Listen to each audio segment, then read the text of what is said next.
Au ikoi me roba me aina hauna. Ya weya ki atina ana ki hau ke hanona ayobina kia. Ya weya na hanona puka robe na terere na abina ni bato hana. Tararu parawa chani haya muhaune hore au ni uatana au. Baru taba ne na ainirama bahao na inaba ayobi bai haneme. Pokina taba weya na kera marani ne wai katua aika kauma au hanona miyaho banai hau. Abi tohana au wai na haina beneme. Hau na hauna nia aitana hauna hanona au nia aitana au. Mai au nia aitana au hauna hanona ehuna au hauna abamo nia aitana. Yesu abine yene hina na murinei, ya aone puma, ya abi etibaha. Abi tohana mo au wai na haina beneme. Wai au kohoi na hina ina au. Weya na buonei abana hauke kipoke te baiha mayena. Aite eobine ya hanona tairo bana ni ahona. Ya abana hauke ha Yesu ena launa au hauna Yesu helene ye miati. Weya na Simona Petero mahana e bairu, ya helene ba etibaha. Mubakaina, ya tairo bana ni ahona. Ya Yesu helene ye miati hauna eiru haha Yesu helena e bakaine etibaha. Obia pakae, oi tairo bana nu ahana. Yesu yena abie bamu netibaha.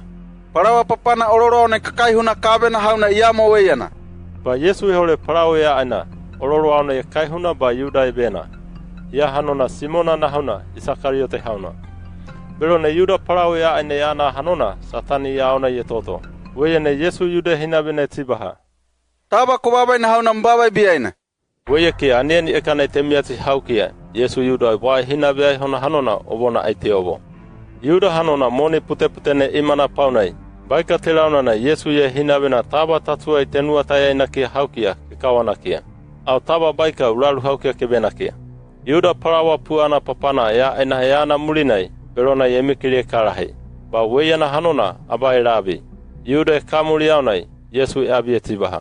Bari hanona au meari mana haune unuabi kewaira tina ma yau hau e tirame ena nuabi abamo kewaira tina. Ba au e tirama ena nuabi ke waira tinara ni ne tirama abamo au meari mana haune nuabi ke ba waira tinana. Ba berona imo ke babaina. E urana au miori mie. Au hanona rani papana muai kipoke kahami aho. Ba wai au katotabu na au. Yuda hau ke abahina bena ke hiobo na bari wai na haina benemi. Au kaya ekana wai kato hanona aiketaina. Au rahubu abina mahamahana wai na benemi. Wai haha katorana au ainemi. Au wai arana au enemi hiobo na wai abomo haha katorana au enemi. Wai haha katorana au enemi rani nei. Meari mai koike kate evina wai hanona au yaba au haumi. Simona Petero ye bakaine tibaha. Obie pakae, oi hanona yana nuao.